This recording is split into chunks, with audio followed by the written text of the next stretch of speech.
Hello, everyone, and welcome to this webinar. We know that today we have many people attending online. Clearly, this seminar by Pierre Delsaux attracts a lot of interest.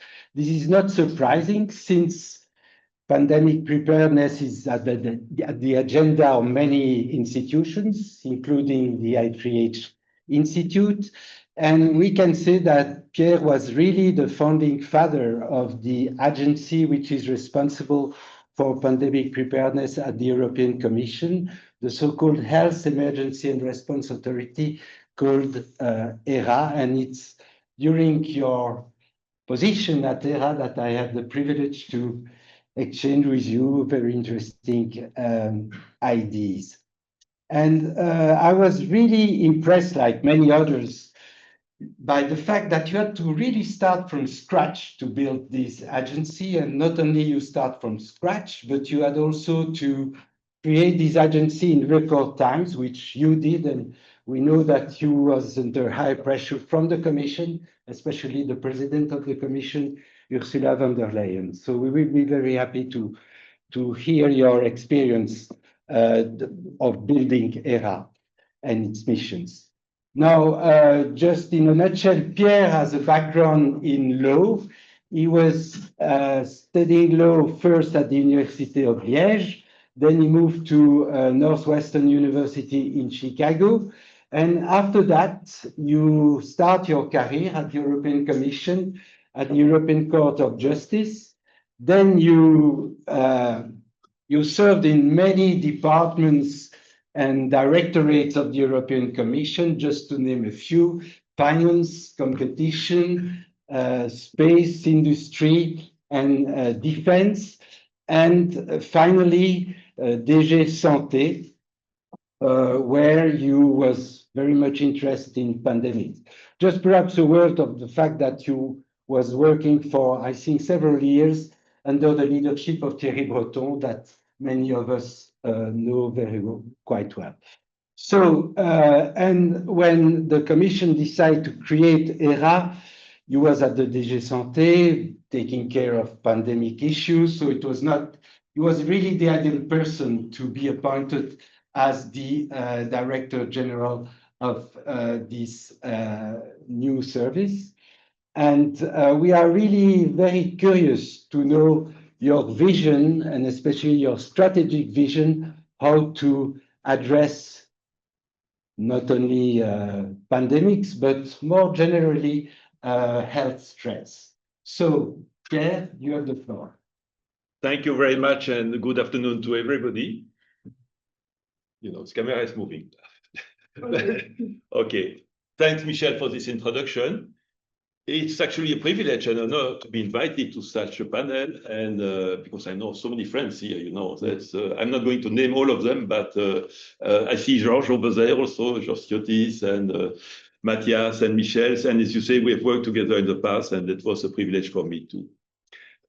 Actually, you mentioned that I was at one point responsible for space and defense, and even if it may seem a little bit paradoxical, actually, defense and health issue and what I've done with ERA are quite similar in some ways and others. And you will see later that it's something which is coming again in the future. Now, I'm supposed to talk for 60 minutes, so I'm afraid that you will be bored at one point, but I hope not too much. And if I'm not clear at one point, Michel, don't hesitate, stop me and say, we don't understand what you are saying. I will not be offended, you know, that's... So, and my speech will be very simple, actually, in its structure. I will look at the past, because it's always important to look at the past and to see, you know, what went well and what did not go so well in the past. Then look at the present. What is ERA now? What are we doing now? What is the future of ERA? And then, of course, trying to forecast what could be the future and what could be the situation in the future, which nobody knows for sure, of course, but let's try to see what can we say about it. So the past, looking at the past, and the reason why ERA was created. I mean, the past is something that you may not have forgotten, but many people have already forgotten about it. The past is simply the COVID crisis. You know, it's funny, when I talk around, many people seem to have forgotten that there was a COVID crisis a few years ago, not so long ago. And I'm not blaming them, but it's a fact that actually COVID crisis was there and people were not have already forgotten about it. But the point is, we've learned many lessons during the COVID crisis. And I would like maybe to highlight a few of them to try to understand why ERA was created and why ERA is doing what it is doing for the moment. First lesson, and that was something which was interesting or not interesting during the COVID crisis. The first reaction of the member states and more globally at worldwide level was actually a selfish reaction. The first reaction was simply just, let's protect our people, let's protect our border, and let's forget about the rest. I don't know if you remember that actually very quickly borders were closed. You remember that, we tend to forget, but borders were closed, and it was a real problem for many reasons and for many people. There were also other type of selfish approach. Probably you don't know, you're not fully aware, but you may know that 4 member states decided to purchase COVID vaccines without involving the other member states. Only 4 of them said, let's bring together our resources to buy COVID vaccines and let's not care about the other member states. So the first reaction when you have such a crisis is some form of isolationism. People are focusing on themselves and forget the rest.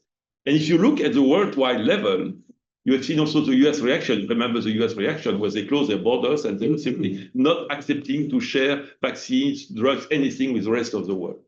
So the first lesson from the COVID crisis, and when there is a crisis, I don't know if it's part of human nature or not, but the first reaction is simply to focus on yourself, to be selfish, and to forget the rest, despite all the agreements you might have.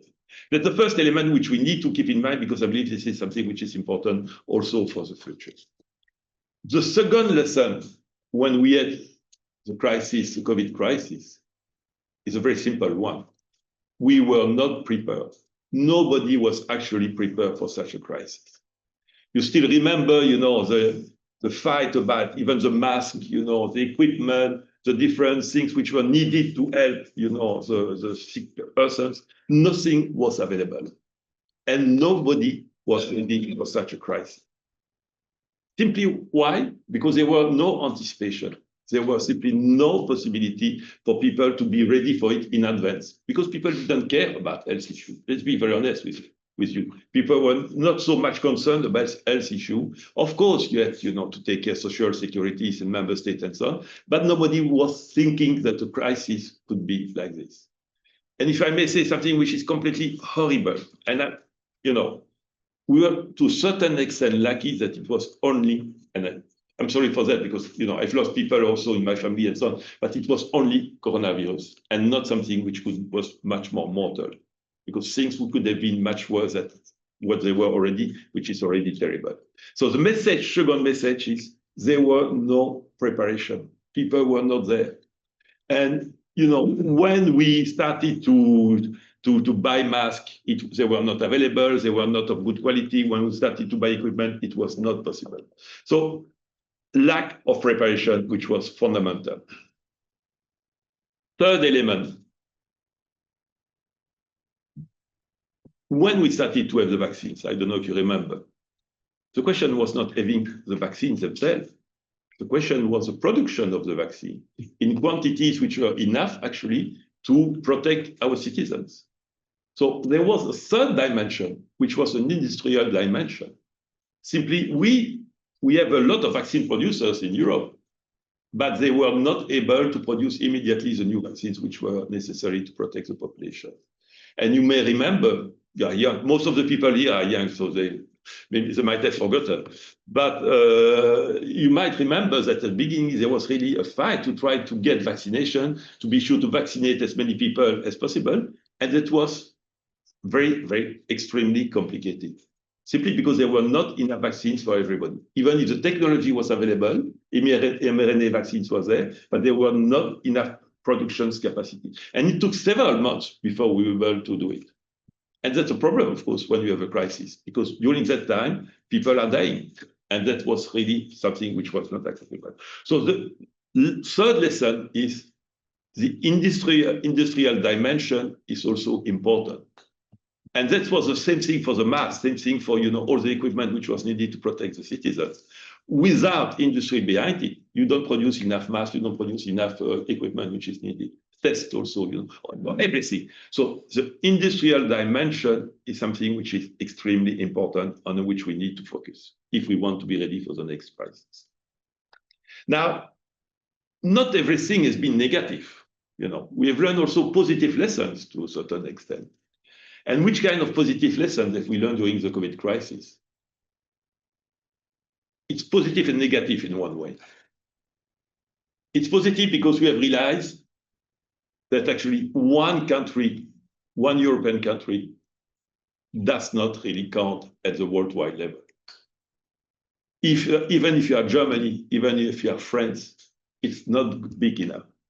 If you really want to be important, you need to have a collective reaction. You need to work together as Europe, as 27 member states. Actually, even a little bit more, not member states, but Norway was involved. But anyway, let's forget Norway. But so as 27 member states. But Norway is a very good example. Norway is a very rich country. And they told us during the COVID crisis, without the EU, it would have been impossible for Norway to get the vaccination. So even if it was one of the richest countries in the world, without the collective effort of the EU, it was not impossible. So the fourth message is you need to have a collective answer. Without a collective answer, even a rich country like Norway or a big country like Germany is not in a position to be able to go fast towards such a situation. So that's something which is striking. Let me give you another example outside of the COVID situation. You may remember that in 2022 there was an outbreak of Mpox. And at that time, nobody knew for sure whether it would be dangerous, what would be the consequences, and who would be. And you have to realize that at that moment, there was only one vaccine which was available, one which was there, was efficient. And big countries like Spain, because it started in Spain, in Italy, wanted to purchase these vaccines. And the vaccine producers said, sorry, guys, I'm not interested. I don't want to sell it to you. I have the US who are purchasing this vaccine. I don't need you. I don't want to do it. And so the only way for these vaccines to be actually distributed to the population in Spain, Italy, and the rest of Europe was for the EU to purchase collectively. So the ERA actually at the time, because it was created, ERA purchased the vaccines for 27 member states, and we donated the vaccines to the different countries which wanted to have it. And so they got access to it through ERA. And again, for the member state, it was an eye-opener, because it shows actually that they cannot do it alone. They need to react collectively to be sure that it works. And I believe this is something which is extremely important, and we need to keep it also for the future. And maybe it's a hard lesson. That's why I say it's a negative also, because some countries like Germany or France believe that they can do it alone, but that's not true. They need the collective effort. And maybe the more important lesson, positive lessons from the COVID crisis, was actually something which is not necessarily also so well known. It's the solidarity between member states and from Europe to the rest of the world. I cannot disclose, things which took place during the COVID crisis between the member states, but I can give you examples which are known. In many occasions, because the outbreaks of the COVID and the number of people being affected by the COVID was not always the same in different countries at the same time. So you might have more cases in Germany than in France at the same moment, for instance, because it was not a similar situation. At many occasions, member states have accepted to give up vaccines which were normally targeted for their country and to give them to other member states. Not only once, but at several occasions. In many cases, member states have accepted to say, sorry guys, I realize that you need it more than I do, and I accept that you get my share of the vaccines, which was not supposed to be allocated to. And it's not only once, it's at several occasions during the crisis, during the many years of the COVID crisis. So there was a real solidarity between the members. I can give you another example, and without entering into the details. You know, when vaccines were purchased by the EU, was the total number of vaccines which were purchased, and there was an allocation between the member states, fundamentally based on the population, which was the normal criteria to do it. But in many cases, member states have accepted that they didn't get the share based on the population, but less, simply to facilitate another member states to get more than its share of the population, based on the population. Solidarity. And another great example of solidarity, and again, EU is not very good in selling itself, but another example of solidarity is actually between the EU and the rest of the world. Probably you don't know, but the first vaccines which were distributed in Canada, I know now they're fighting with the US, but at that time it was a little bit better relationship. The first vaccines in Canada, in Mexico, came from Europe. The first vaccines in Japan, Singapore, and I'm talking about which country, came from Europe. Without the EU, those countries would have got the vaccines much later. It all came from Europe. And I've seen many testimonies, many people from those countries coming to us and saying, thanks a lot for what you have done. You have accepted to share some of your vaccines with those rich countries. I realize it, those rich countries, but we have done it. And when you talk about the poorest countries in the world, again, people have seen China sending a plane with vaccines which were inefficient, or Russia doing the same thing with vaccines which were inefficient. By far, the largest donors of vaccines in the world towards small developing countries was coming from the EU. We spent months and months trying to get as many vaccines as possible to donate to the poorer country in the world. And again, it was a demonstration of solidarity. We have had a lot of problems because there is an organism which is called COVAX, which is supposed to help for the distribution of vaccines. And one of the main problems actually with this was the fact that they did not accept that vaccines which were already put in warehouse in Europe could be given to third countries. So in other words, if a vaccine has been distributed in Europe, put in a warehouse, and then we wanted to give it to a third country, it was not possible from a legal point of view. I'm a lawyer. I don't know if someone else is a lawyer in this room, maybe on the screen, but it was impossible for legal reasons. Question of liability, which was stupid. When people were dying, you had stocks of vaccines which were available in the EU warehouse, which were well organized, of course, and it was simply impossible to donate them to poor countries for legal reasons because of liability issue. It took us more than 18 months of negotiations with COVAX to finally find a solution. So I've stopped the parenthesis because that's not the main point. The main message is solidarity between member states and with the rest of the world was also a key lesson from the COVID crisis. And honestly, when I think about those moments, it was for me the best of it. Again, I would have preferred to avoid the COVID crisis, let's be very clear. But those moments where member states were saying, yes, we accept solidarity with the rest of the world, that was extremely important. Now, I've told you, we need to look at the past to prepare the future.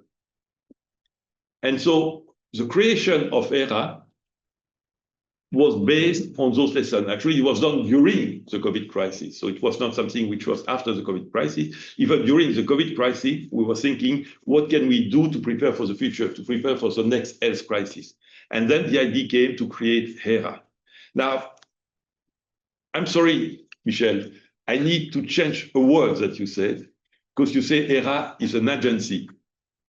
No. We are not an agency. We are an authority. HERA is an authority. I'm sorry for that. I'm going to try to explain for those who understand. No. I know you. Sorry for that. No, exactly. I'm trying to. No, it's okay. Just for those, it looks like discussion of words and so on, but it's not only a discussion of words. It's much more fundamental than this. If it's an agency, and you have a lot of agency, EMA, for instance, European Medical Agency, is an agency. What does it mean, an agency? It's independent from the Commission. It's a body which is independent from the Commission, where member states are part of the board, and which has some duties, and which has its own budget and its own resources. You know that because you were involved in another agency, which has its own budget and resources. ERA is not like this. ERA is an authority, but it's not an agency. What does it mean? It means actually that ERA is still part of the Commission. So ERA is part of the Commission as a whole. Why is it important? For two reasons, fundamentally for two reasons. Because if there is a crisis, ERA can simply use the resources of the whole of the Commission. So we can bring people from other part of the Commission, and where you have 35,000 people working in the Commission, you can bring people immediately, in case of crisis, to work for ERA. And in terms of budget, you are not limited by the budget of the agency. You have actually access to the budget, potentially, maybe not everything, but at least the whole EU budget and more resources. So in other words, and that was the reason why ERA has been created as part of the Commission and not something independent, that you get more resources when needed. When I was at ERA and during the COVID crisis, if we wanted to have 10 more people, we got them. It was just simply you say we want 10 more people, and then they were coming from other part of the Commission. An agency, and again, I love the agency, so I'm not blaming the agency, especially because if this is recorded, I don't want to have problems with with the different agencies which work at the EU level. But anyway, I love agencies, but at least ERA has this flexibility and this possibility, which is extremely important. Now, moving on ERA has fundamentally two dimensions. One of them is preparedness, to look at what we need to do now to be better prepared for the next health crisis. That's the first dimension of ERA. And the second dimension of ERA, which I hope we will never see, but is when there is a crisis, fundamentally to be in charge of coordinating the response to the crisis. So we have two dimensions for ERA. Preparation, preparedness, and the second one, reaction to the crisis. And it's the same body, the same authority, but things will change. Just to give you very practical detail, the board of ERA during the preparedness phase is composed of representatives of the member state, but official levels. If there is a crisis, the board will be actually with the head of state and government. Because that's also one of the lessons from the COVID crisis.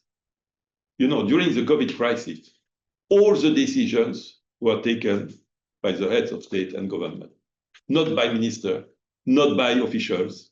The decisions were taken by the head of state or government, because when you have such a crisis, the only way to get fast decision if you go to the top level of the different states, member states. Otherwise, it's not going to work. And sometimes it's complicated, to give you also things which have been known to a certain extent. When the first vaccines came, nobody knew which one would be effective. But people knew something, that some of them were much more expensive than others. So some member states decided, I don't want to get the most expensive vaccine. I want to get the cheapest one, because anyway, it will work as well as the others. Except, of course, that after a few weeks or few months, it was clear that mRNA vaccines were much more effective, or at least perceived to be more effective. I don't want to start. I am an expert, so I don't want to start a debate with Michel on this. But anyway, were perceived to be more effective. But then it created a problem, because some member states have decided not to purchase mRNA vaccines. They have decided to purchase the more classic vaccines, AstraZeneca, to be very clear, and then create tensions. When you have this level of tensions, where can it be solved? Only at the head of state level. That's the only possibility to solve them. And actually, for instance, it's something which is known, that's why I can mention it. Austria had this problem. Austria was one of the countries which did not purchase the Pfizer or Moderna vaccines. They did not purchase it. And when they realized, of course, that they wanted to purchase it was too late because all the doses were allocated to other countries and to other member states. And so it took a lot of effort, but again, at the level of state, head of state and government, to find a solution and to be able to find a solution. Now, coming back to ERA, as I told you, 2 dimensions: preparation, response to crisis. Same authority, same body of people, but different level of involvement of the member state in case of preparation or in case of crisis. Second aspect, which I would say, which is important on the fact it's an authority, it's simply the fact that being an authority and being part of the Commission, as I told you, you get access to the budget. So the budget of ERA now, globally, it's not until the end of the MFF. MFF being a multi-financial, I don't know, I'm not sure everybody knows about MFF, that's the community jargon. So jargon is basically the budget for 7 years. MFF is a multi-financial framework, which is the budget for 7 years of the EU. So, it's like in the old USSR. In member states, you have a budget for 1 year. At the EU level, it's not for 1 year, it's not even 5 years, it's 7 years. So you decide on the budget in advance and you negotiate the budget for 7 years.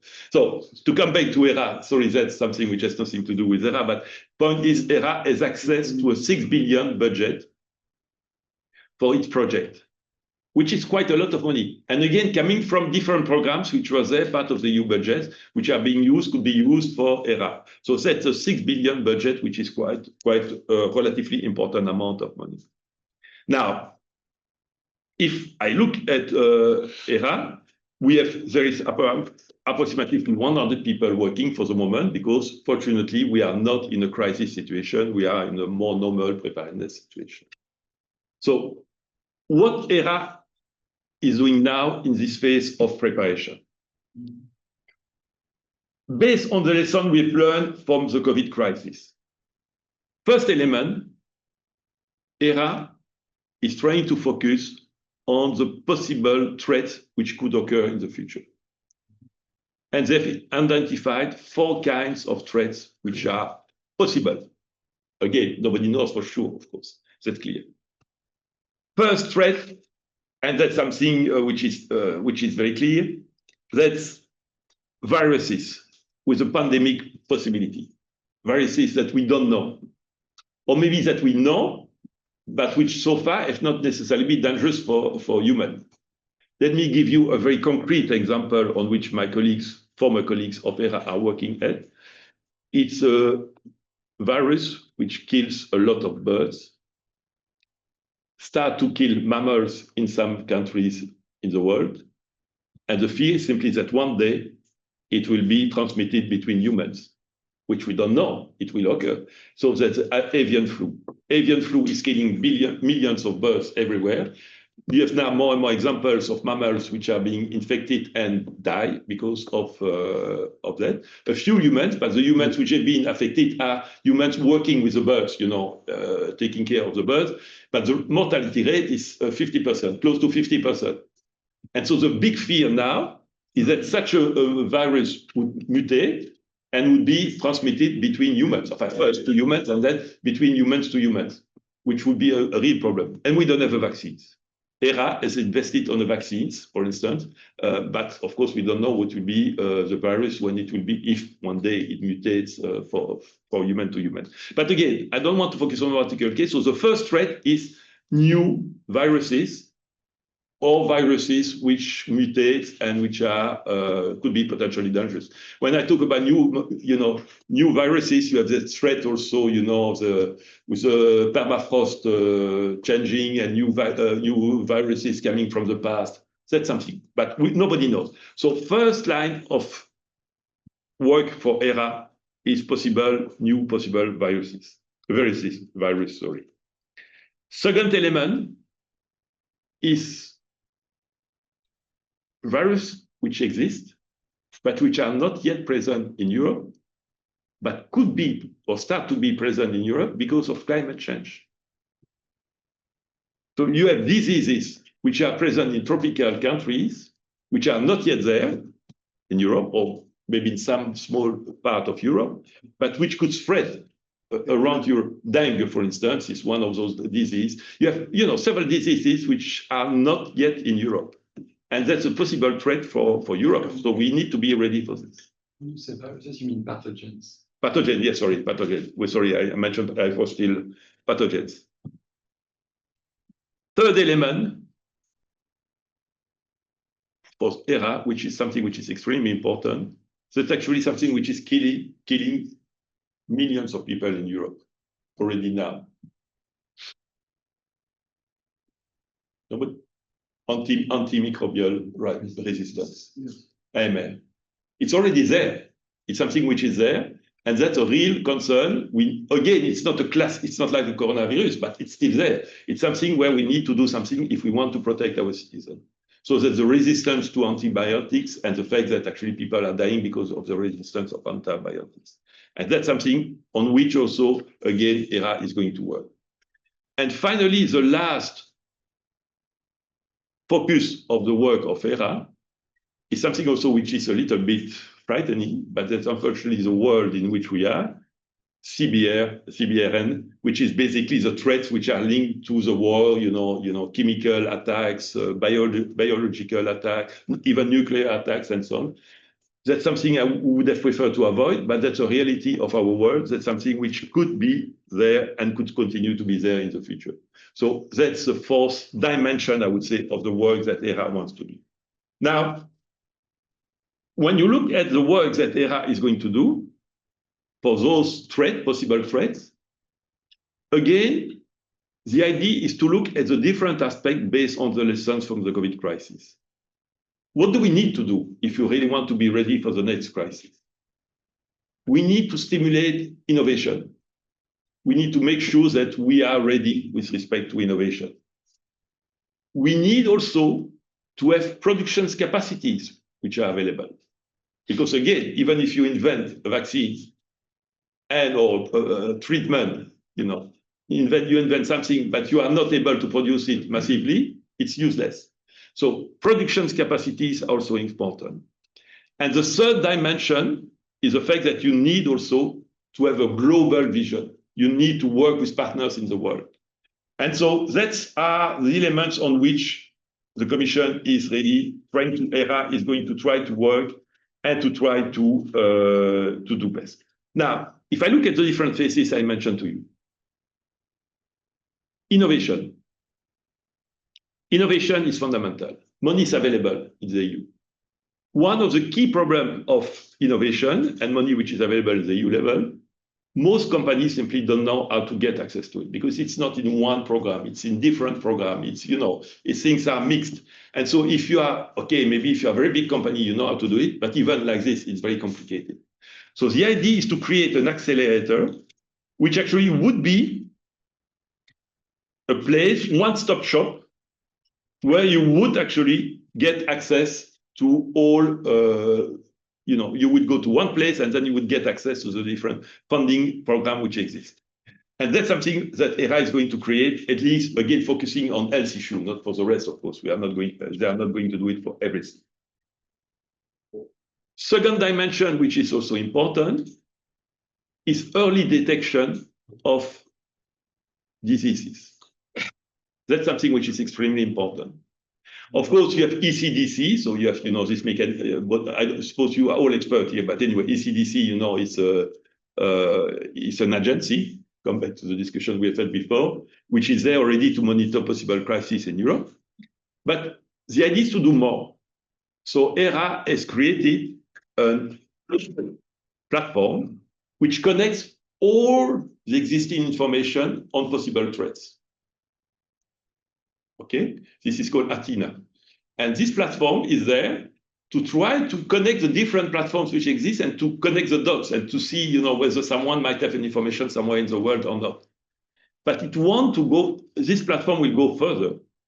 The idea is to use it also to monitor all actually social networks, press, everything in the world, and to use artificial intelligence.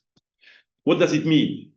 If you see, for instance, that you see in the middle of South America that 10 people, you see articles, 10 people have gone to sea because they have a new disease somewhere or something like that, which is not even noticed. The idea is to use those information, to connect those information, and just to detect as early as possible, because detection is fundamental. And again, I'm not inventing something in the future. That's something which is already there. Athena has already started to work. Initial phase, but will continue to develop in the future. And money is there available, because early detection is important. Another very important element of detection, which is something which is also developing, and again, ERA has launched this initiative with partners in the world, that's the monitoring of wastewater. Monitoring wastewater is a very good indication to know exactly if you have diseases which exist. And one element which is even more important, because you have, we live in a global world, connected world, ERA with different partners of the world has created a platform to detect wastewaters and to analyze wastewater in the airports. The idea simply being people traveling, and you go from you came from Indonesia, you go to Europe and you stop somewhere in the middle, in Qatar, we discussed Qatar or whatever, and then you will monitor the wastewater, and you will see whether possibility of diseases spreading through this. This is not again something which I've invented or ERA has invented. At Osaka a few weeks ago, there was an agreement between many countries in the world and players in the world, airports, especially airports, to do this kind of analysis on a regular basis. Because it's easy, actually. That's not cost too much. You just take the wastewater, you analyze, and you see whether there is something which is dangerous or not. Of course, you don't know the person, you don't know who is responsible, but at least you have some indication. And the idea would be to do the same thing also with the planes themselves, with in the planes. It's a lot of work, it's difficult, but that's something which, is important. Now, again, one element which is also very important, I'm sorry, I'm just giving you all this, but it's a lot of measures, and I believe that's important that you have all those measures. One aspect which is also very important is to connect much more academic laboratories, organizations, to have much more interaction between them. And so there is a program which is called Durable, which actually connect academics and laboratories together to try to be ready to analyze any new diseases which could occur. Again, we created this during the COVID crisis. And to give you a very concrete example, when Omicron, the new variant Omicron came, nobody knew exactly what would be the consequences of Omicron. There were some cases in South Africa, in Africa and so on. And then it came to Europe. And then nobody knew exactly, what we could do against Omicron. We use this network of laboratories. They work together, exchanging information, talking to each other, trying to gather as much information to try to define what was Omicron and what was the difficulty of Omicron. This is a kind of work which is extremely important. We have created also similar things for the vaccines, production of vaccines, a network of players, of key players, laboratories, even industry, being part of it, receiving money from the Commission, but working together to try to anticipate on the possible platform for vaccines. Because I told you one of the lessons is you need to react collectively. If you work in isolation, it's not going to work. And maybe one element also on which I would like to insist is, I told you the question of production is important. Because if you develop a new vaccine or a new drugs or whatever, you need to be able to produce it in quantities which are sufficient. And we have already something which exists for vaccines, but which will be developed also for other types of medicines, which is called EUFA. What does it mean? What is it exactly? It's a situation where a certain number of companies have been selected through a call for tender, so through a public procurement, a certain number of companies have been selected. And selected on what? The message is the following. Those companies will continue to produce whatever they produce. They will not stop. Every year, they will receive money from the Commission. You know, it's like Lotto, you know, even better than Lotto because you don't do anything and you get, you don't change your habits and you get money every year. Except that they take a commitment. If there is a crisis, if there is a new vaccine which is developed for fighting the new crisis, those companies will stop immediately producing whatever they produce and will switch the production capacity to produce 325 million vaccines as soon as possible. So in other words, you pay each year just to get an insurance that if there is a crisis, you will have enough production capacity. And that's something which exists already for the vaccines. And the idea is to develop it also for other, you know, for tests also, for other medicines, because you don't know what will be the next crisis. Nobody knows what will be the next crisis for sure. You know, it can be a virus where you need a vaccine, but it could be something else.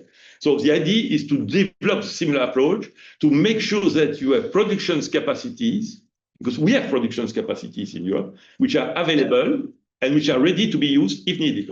And of course, you pay for it. It's not for free. But they take this commitment and they will have to fulfill this commitment if there is a crisis. Maybe last element on which, again, many things have been done by my former colleagues, but one thing on which I would like to insist again is a global cooperation. You cannot do what ERA is doing without having cooperation with the rest of the world. WHO, of course, that's key. You cannot work. Africa CDC is extremely important also for the EU. So we work a lot with Africa CDC. And of course, individual agreements. With the US, it's a bit more complicated, let's be very honest. It's not so obvious, but we have agreements. The US concluded agreement with Canada, is working a lot with Japan, so different parts of the world. Because again, based on the lesson of the COVID crisis, if there is a crisis, you need to work globally, collectively, and you need to have interaction, exchanges. Otherwise, it's not going to work. So those are a few of the things which are being done by ERA in case of preparation. There is one last aspect which is important, which is fundamental, but it's highly complicated. It's just to know what are the stocks of the member states in terms of, you know, protection, vaccines, tests, and everything. So in other words, is to make sure you have stockpiling and you know exactly what the member state have in their stocks. This is highly confidential for the member state, extremely complicated. But what is, and again, you're laughing, but what is, sorry for those who are online, of course, you don't see that someone is laughing here, but anyway. The message is what? That maybe it's stupid that you have a country having huge reserve of vaccines against the pox, for instance, smallpox, for instance, while another one, too much actually for this country, another one does not have nothing. So the idea is actually at one point to try to be able to connect and to manage together all those reserves, those stockpilings of different medications, products, everything which member states have. It's ambitious because, as I say, this is linked to security, this is linked to defense, this is linked to the protection of your citizens. This is a lot of money, as you say. It's costly. But if we are not able to do it, we will be maybe probably in the future in a difficult situation. So that's something on which former colleagues are still working, and which is something which is extremely important. And that's linked also to what I mentioned to you, CBRN, so the chemical, biological, nuclear threats, which are extremely important, potentially at least, and on which we need to have common reaction. I would stop here on the current situation. What is the future? First of all, I hope that ERA will stay in the preparation mood forever, you know, that we will never be faced again with such a crisis that we had with the COVID crisis. But based on the real expert, which I'm not, because being a lawyer, you know, I'm expert in nothing, but based on those people with whom I've worked, they are sure that one day there will be a new crisis. Nobody knows exactly when, nobody knows exactly which kind of crisis it will be, but everybody is sure that there will be a new crisis. So simply what we can hope that the longer we are in this preparedness space, the better we can hope we will be prepared when it is coming. So that's the first forecast of the future. Second element, everything I mentioned to you needs something extremely important, money. You need budget. You need funds. And then I'm coming to something I said at the beginning. People have forgotten about the COVID crisis. People have forgotten the cost of the COVID crisis. And people are now focusing on new priorities. Defense, which I'm not denying. I've been in charge of defense, so I know it's important. But people are focusing on other priorities. So health issues are no longer considered as a priority.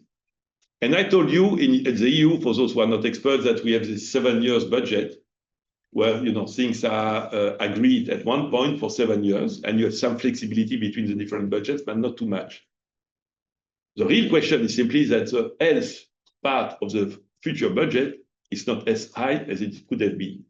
Simply because, again, you have to make choices. And if you make choices, you forget about something, and then you focus on what looks to be the most urgent things, which is defense now and other priorities. And that's a real problem. Because if, I don't know, something is happening, I don't know. It's not against you. I hope so. I hope not, huh? Many Students demonstrating. Yeah. No, probably for some, not for health, I'm sure. Perhaps for the climate. Maybe for the climate, maybe that's something. Anyway, sorry for those who are online, again, who cannot perceive what's happening here, but anyway. So issue of the budget. If you don't have an appropriate budget, things simply will fall down. Third dimension, we mentioned it actually.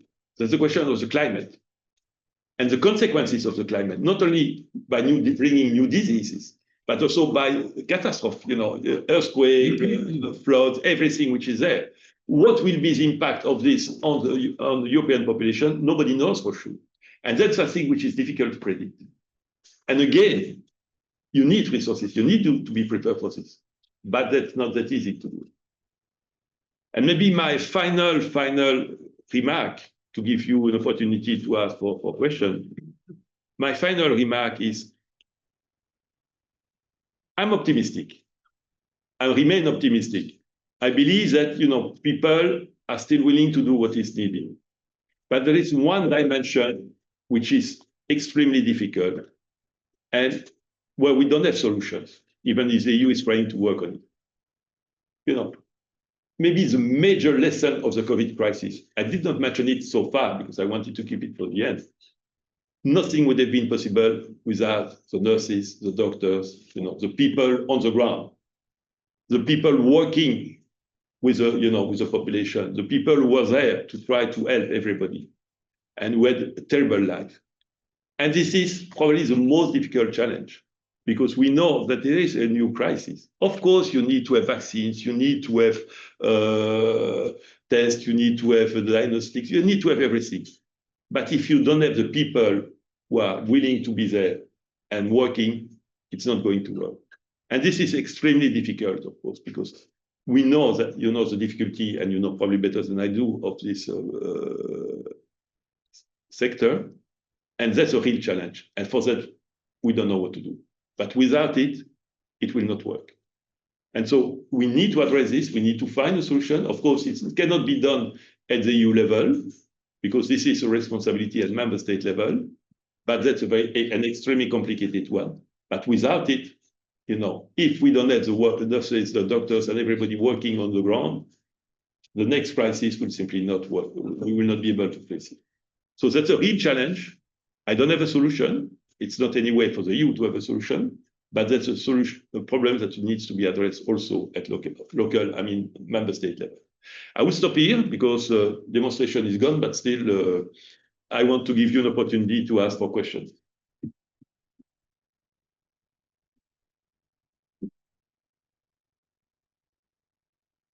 Yeah, thank you so much for this brilliant talk. I think that it was really wonderful to see how you can explain things which, I know how the Commission can work.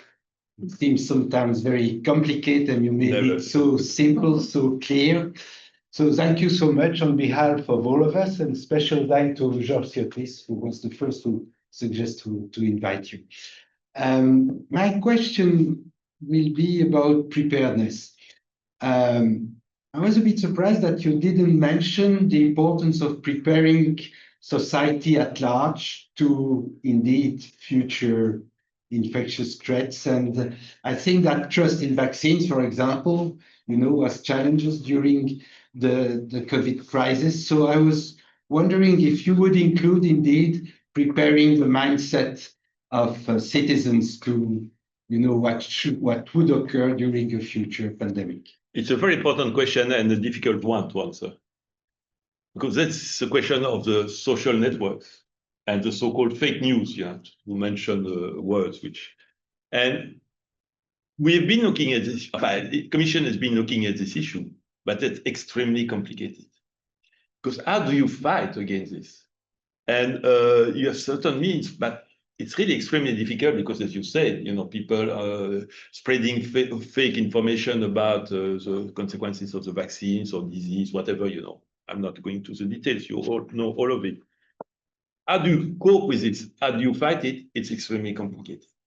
And you're right, that's a dimension on which ERA has been reflecting upon, but there is no solution that we can easily foresee, honestly. And again, because also one thing, if it's coming from the EU, if it's coming from ERA, if it's coming from the EU Commission saying this is fake news, we know that actually it will not work.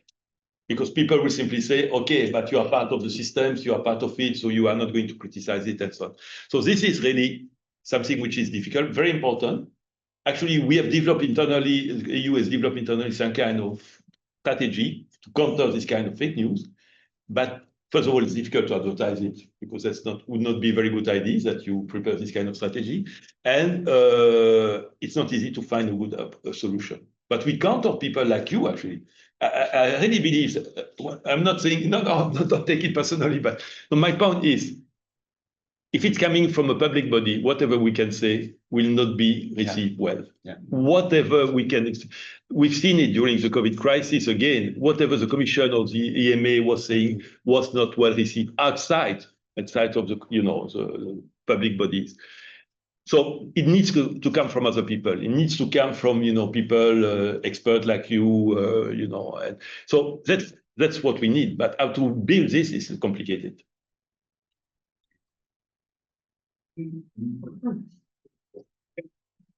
Yes, for sure.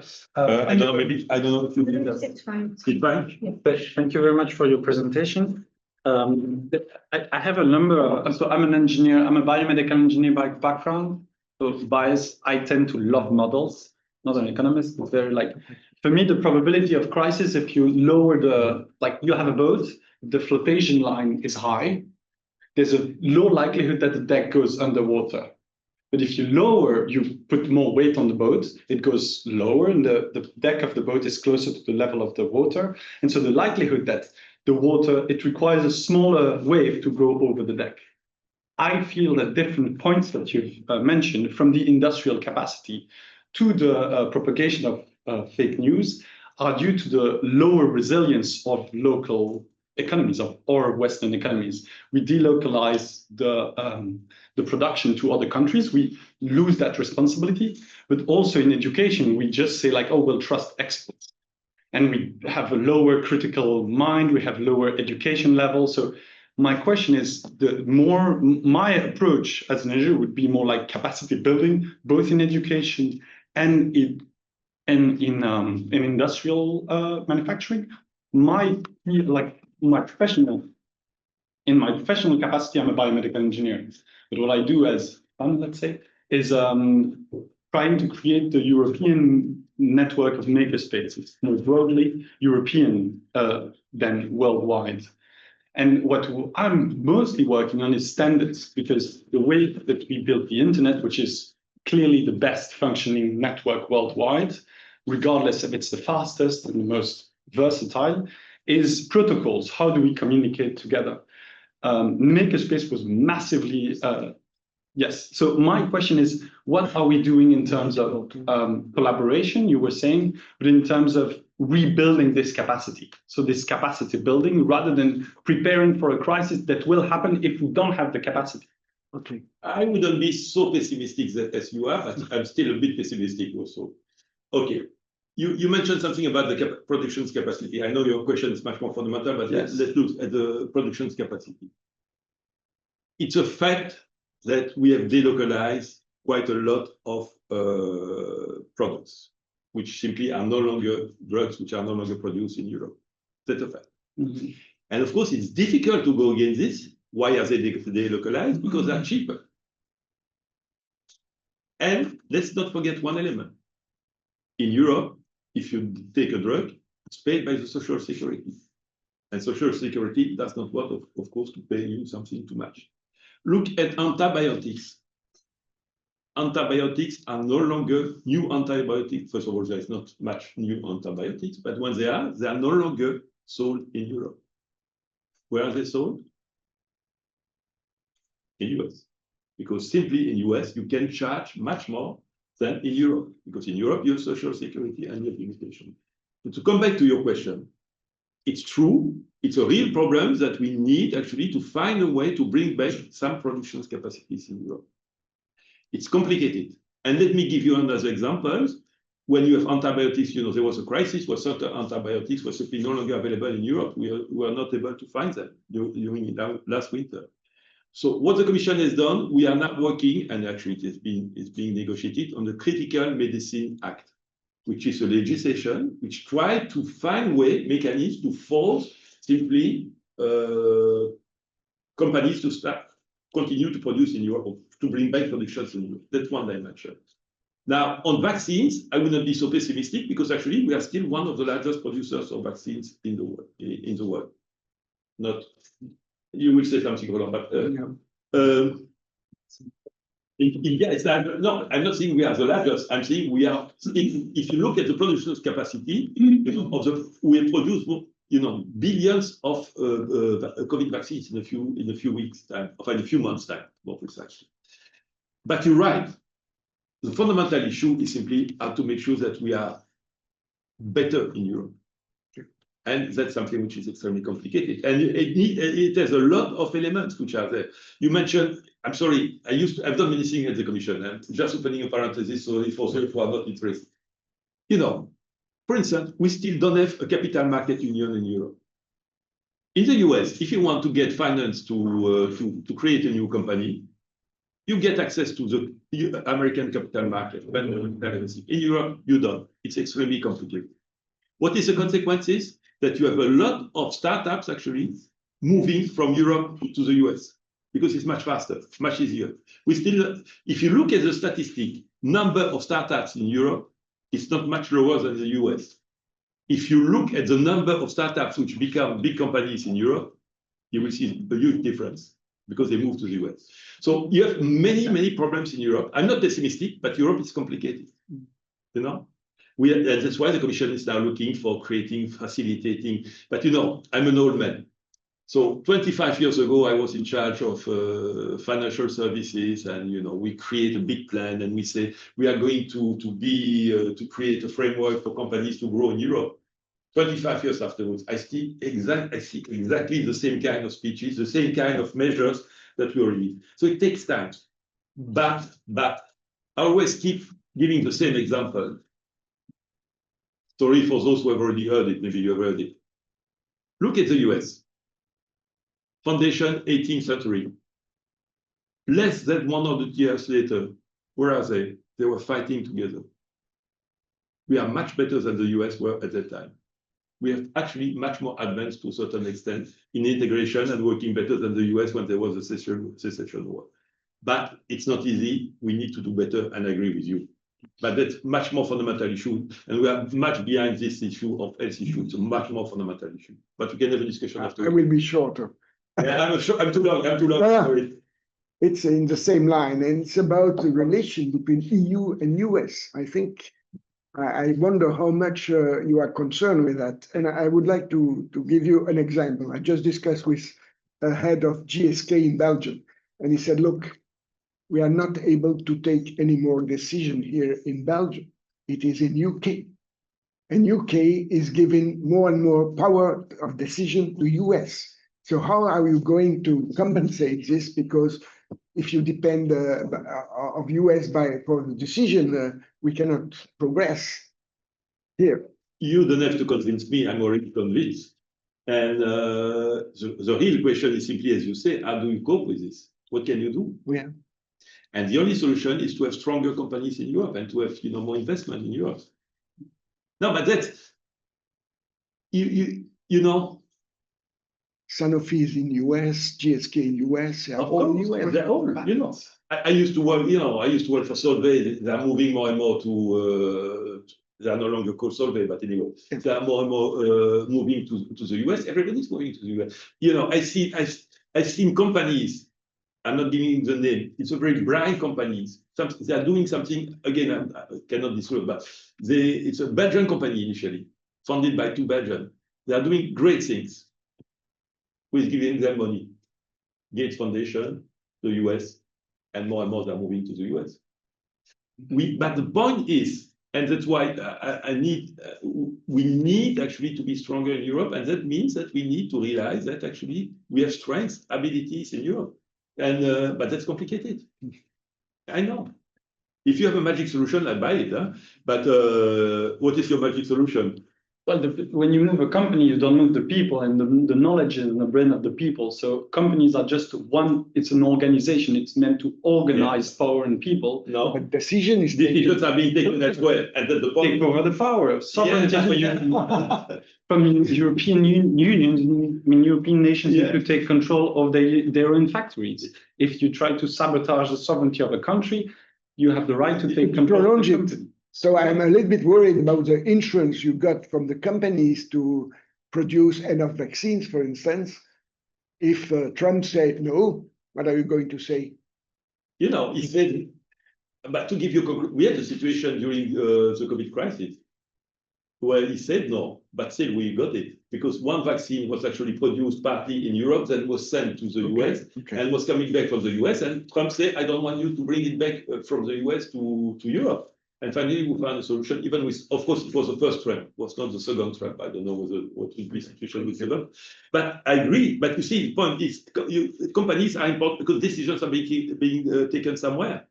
Yeah. And if they move to the US, they will be taken by the US people. And of course, for the interest of the US. And if someone like Trump in the US who will say, I want you to take those kind of decisions to protect me. But again, if you look at the COVID crisis, despite the situation, we were able to take our own decision. We were able to decide ourselves. And let's not forget, because everybody is talking about Pfizer, but actually the vaccine is not a Pfizer vaccine. So. Moderna. It's a biotech. It's biotech. It's actually biotech. And I don't want to make publicity for biotech because I know it's real. But there are great people, the owners of biotech. For instance, what they've done, and I was there. They decided to build a plant in Rwanda for all of Africa to produce vaccines, and they decided to do it for free at cost. Simply saying, we earn so much money because of the COVID crisis, we want to simply give it back to the people. And they've done it. No, I'm not joking. Don't laugh. It's a reality. I'm not saying they are angels. They should deserve the Nobel Prize. We have Trump who should get it. So that's not the point, of course, but they have no chance. But the point is to come back to, it was invented in Europe. It was developed in Europe. Like many things. Like many things. You don't remember probably because they were not successful, a company called CureVac. CureVac, and you remember Trump trying to buy CureVac and trying to, of course, at the end of the day, they did not develop the vaccines, but still, they were also European companies, and they were there to AstraZeneca. AstraZeneca developed, actually, it's not a Belgian company, but they developed the vaccines in Europe, in Belgium. In Belgium, actually. We had problems because they decided actually to sell it first to the UK and not to Belgium. And then we are still, of course, litigation, and that was the problem, litigation and so on. But that's exactly the point. But to come back to your point, you see, it's not that easy. Sorry, because we are talking to, for those who are watching, it's a little bit complicated, but okay. Yeah, thank you very much. In terms of indeed what has happened since COVID, I think it is interesting to think about if COVID arrived today, what would be different. In that sense, I must say, and you started talking about indeed vaccines and all that. In fact, with here, Michel and I, together with Sofia Amaral Garcia and Philippe Aghion, who just received the Nobel Prize, we wrote, I think it was published September 1st, 2020. We were looking at what was going on in vaccine development. And let's face it, you're quite right. BioNTech is a German company, but it was not funded by Europe. It was funded by BARDA, by what is now called ARPA Health.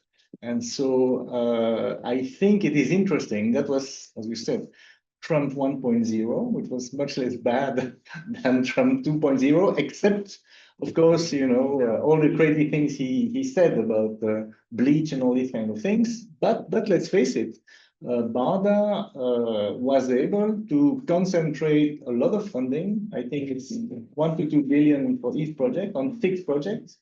3 technologies, 2 firms per technology, each time a European firm and a US firm.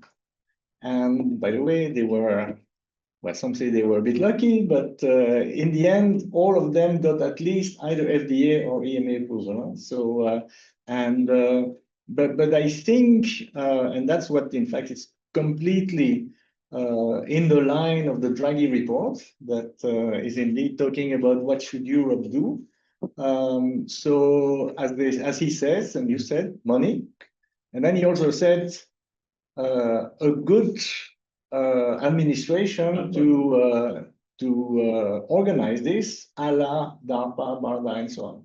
And so my question is a bit today, if we were in the same challenge, would HERA be able to play BARDA?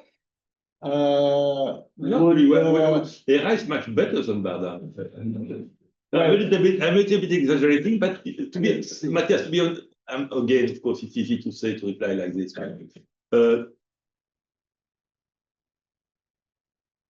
There is a lot of contact between HERA and BARDA. Trump is a different story, but you know. And actually, BARDA is quite impressed, was quite impressed by what HERA is doing. But you know what is the main difference between BARDA and HERA? And that's what you say again, money, money. Get more money. That's what Draghi is saying. It's time to take some of this money that is at national level and to bring it to local level.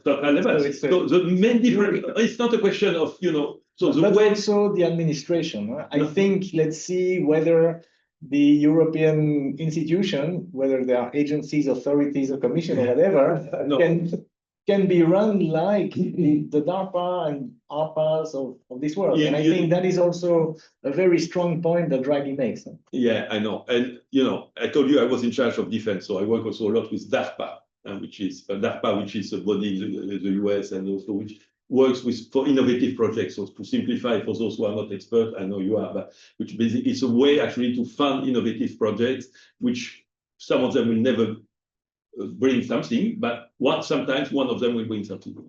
But my point is, money is an element. I agree with you, administration, but where we are, you know, what is the difference in Europe between Europe and the US? One major difference. We still have a culture when you fail, you're lost. Yeah. In the US, you fail, you start again. And you fail again, you start again. And then in Europe, you fail, you are lost.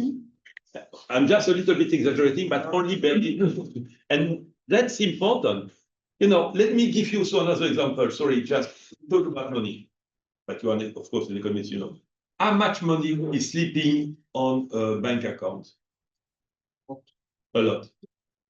Compared to the US, where you have investment being made. Okay, I know we have the banking system to make investment. So my point, and I'm not Draghi, so I'm not doing, I don't need to repeat the Draghi report. But you're right, we need actually to, and you need, so you who are Europeans, you need simply just to realize we have capacity, we have possibilities, but we need to take our future in hands. Your future, my future is gone already. But I children, and we need to do it. And that's not easy, but you have all the possibilities to do it. But again, I came back to the same. If you look at the stock exchange, I'm impressed by this. If you look at the stock exchange, the US, 25 years ago, and the most important companies listed on the stock exchange, and you compare Europe to US, and you see evolution. Not much evolution in Europe, a lot of evolution in the US, except maybe the big oil company, all of them are new companies. And that makes a difference. And that's where we need to be there. We need to do something in Europe, but Yeah, maybe it's far away from it. I'm sorry, I'm just no, but I would like to follow up on the question of Matthias, because as you know, in the US, there was a strong leadership with 2 persons, including Moncef Slaoui, and as you know, he was a PhD from the university and moved to GSK and in the US. And he was given the power to indeed take decision and all these things. Do you think that this type of organization would be possible in Europe? ERA will do it. I mean, that's part. Again, if you have a crisis, we're talking about a crisis. If you have a crisis now, ERA will do it. That's the idea, that you have someone in ERA and taking all those kind of decisions. You think that the member states will accept? They have accepted. Because, the structure of ERA has been, I didn't want to enter into the details, but we have a regulation which has been adopted by the member state, which gives those powers to ERA.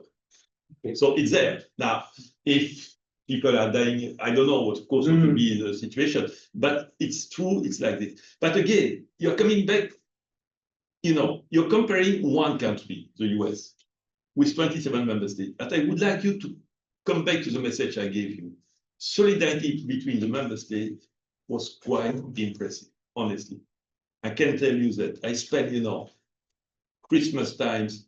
No, I'm not joking. That was the reality. Christmas time, trying to find vaccines for some other countries, and countries saying, "Okay, I accept." One minister saying, "I accept to give up my doses for someone else," and so on. They've done it together. So I'm not so pessimistic. It's complicated, of course.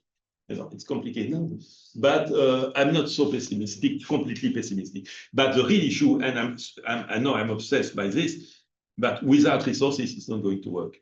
It's simply not going to work. And that's why I mentioned the 7-year budget, which is 2,000 billion euro for 7 years. It's nothing. It's nothing. It's 1%. What is it? 1%. 1% of the total GDP of the budget of the EU. 1%. And 7 member states, including Belgium, are saying it's too much. It's too much for 7 years. It's nothing. Actually, it's nothing faced with the challenges which exist in Europe. And we talk about climate change, but if you don't put the money, how is it going to work? Housing, we say you need to protect, your houses to better isolate, priority. If there's no money, who's going to do it? So that's one aspect of the Draghi report, but you have many aspects. But so the point is, even for 1%, member states are still saying it's too much money. That needs to change at one point. I hope it will change one day. Okay, I'm talking too much. No. We have a few questions online. So the first one is from Gianmarco. Yes, thank you. I'm a public health student. First of all, thank you for the session. I just wanted to understand more another, let's say, side of the whole topic. As you clearly explained, the COVID crisis showed that no member state alone has a real negotiating power, while a united Europe does. However, still public debate overlooks now this positive dimension of the EU, and it becomes divisive. So I just wanted to understand more how HERA is working to better engage the different member states, how it's acting, if it's acting also on this side, and raise awareness of the value of a collective European approach. Thank you. Okay, a very good question. And again, I told you I came from defense. And actually, No, but defense is a very good example because, you know, when I started to work for the EU at the defense or on defense, member states were saying simply, with the Commission, we don't want the Commission, we don't care, get out. You know, I was excluded from saying we don't need the Commission. When I left, and it was only a few years ago, I was invited to NATO to talk to the NATO ambassadors. And member states were keen to have the Commission being there. And now it's even much more integrated because member states have realized that because of the Ukraine situation, because of you know, US and everything, you need to work collectively. You need to do it. With ERA, I told you there was a COVID crisis, which is still there, at least for the experts, for the health ministers. You have the Mpox. Mpox, what I told you about the Mpox was key for many member states because even if it was not really you know, there was not really a pandemic, which is good for this. It was important for them to realize actually that it was possible through ERA to get access to vaccines, which normally they will not have. And that was extremely important, I can tell you. And the last thing I would say, it's a little bit bureaucratic, but still it's important. I told you ERA is an authority within the Commission, but ERA does not work like a normal commission service. You know, when you are a normal commission service, let's be very arrogant, you are a bureaucrat, I'm a bureaucrat, I was a bureaucrat. You work in your ivory tower and you say, this is the way it should be. And then you put a proposal, and of course it's being destroyed afterwards by the member states and the parliament. That's another story. When you work in ERA, everything is being discussed with the member states. Even if ERA is a commission service, you have a board of the member states where they're involved in all key decisions. Maybe not the small decisions, but for everything, which there is no other commission services which is working like that, except that they want to do the same thing for defense. So they want to do the same thing, which is basically to involve the member states in the decision making. That's the best way to include them. Now, you tell me, will they realize that they need to do it? I believe they will have no choice. If there is a new crisis, they will simply have to accept it, because that's the only way to do it. You know. Okay. Yeah. We have, Thank you. thank you. We have another question from Michel de Wilde. Hello, good afternoon. I didn't hear you mention CEPI, the Coalition for Epidemic Preparedness Innovation. I'm just curious what you think about this initiative and how does ERA interact with it? No, it's a positive initiative, of course. You know, to be very honest with you, we need to have several actors having their role. What we need to avoid is fight between the different actors. We need cooperation, not only within the EU, but also with players like CEPI, COVAX, WHO, and so on. And that's something I've seen too much sometimes in the past, that there was some type of tough battles, you know, someone trying to keep its own role and making sure. CEPI has a very important role to play. And I've worked a lot with CEPI when I was there, and I know my colleagues are still talking and working a lot with CEPI. But again, we need cooperation. We need to work together. We cannot fight. It's simply too important. Yeah, I think I hear a lot about cooperation and nice word, but I have been very involved and still are to some extent. But my feeling is that we need an ERA for the world, right? A global governance for preparedness. I would agree with you, except that, of course, we still have to build it for you. But I agree, you know, and actually, again, a lot of discussions are taking place between BARDA, ERA, similar organizations in the world. You know, one aspect which is also interesting is the fact that when ERA was created, BARDA was there. ERA was created. Many countries in the world are looking to create the equivalent of ERA and BARDA, because they consider that it's important also to have this kind of authority in their authority agency, whatever you call them, in their country. And the idea would be that the next level would be a coordination and cooperation between those bodies, which will take place probably one day.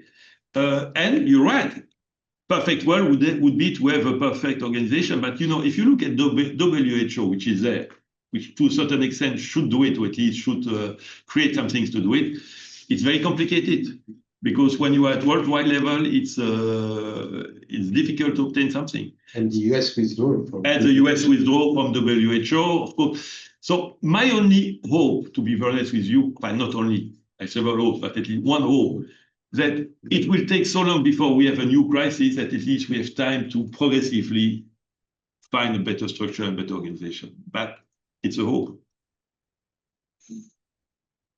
Thank you. Yeah. I was wondering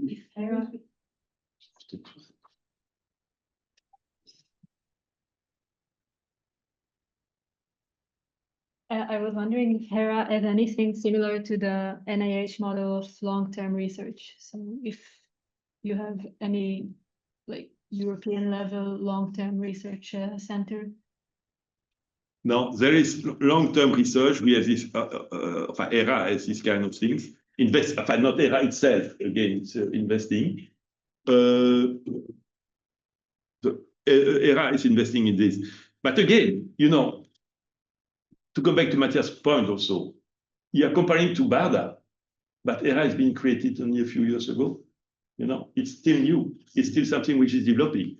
And again, you compare something like BARDA or DARPA, which were creating a long time ago. And of course, I agree, you know, very good institution. But HERA is still new.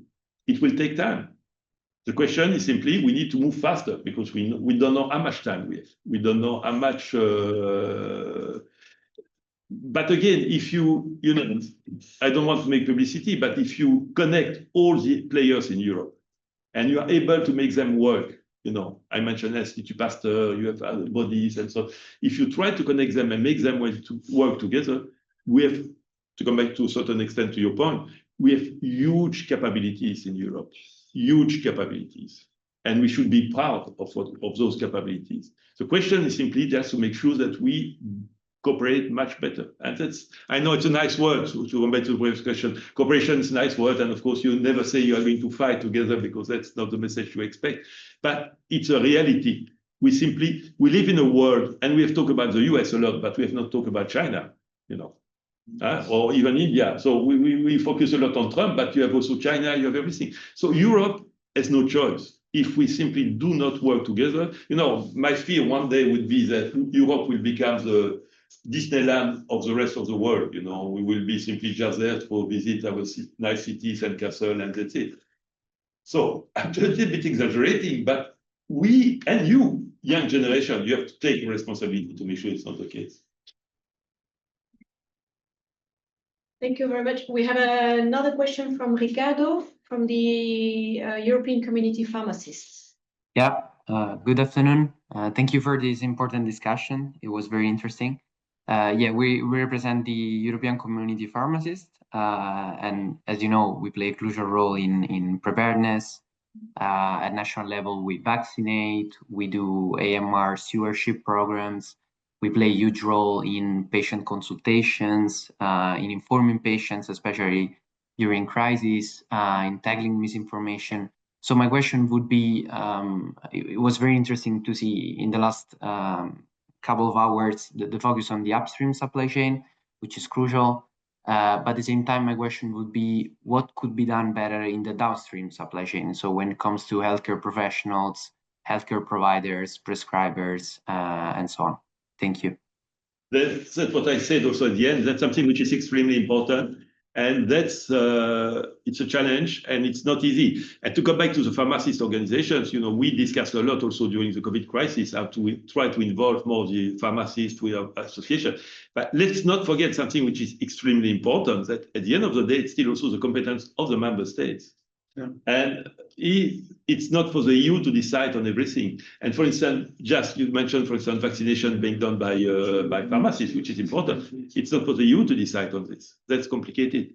And so that's a challenge. But you're right. You played a very important role as pharmacists. You, maybe not you personally, but Ricardo, but pharmacists play a very important role during the COVID crisis and will play a very important role during the future crisis. So we need to involve you. But again, it's a complex issue simply because you still, I told you I'm a lawyer, so I'm a boring guy. But the question of competencies are difficult to manage. If you do things which a member state will perceive as being aggressive towards their competence, they will not accept it. So you need to find a way to work together. And one dimension which I mentioned briefly, but which is also extremely important, that's the question of the cost of social security, which is fundamental also, and which is there, and which, of course, is something which is, if you go to the US, if you wanted to be vaccinated in the US, it was not cheap, I would say, to say the least. In the EU, it was free. But this is a cost. So you have to find ways to accommodate this and to take them. But that's a competence at national level. Thank you.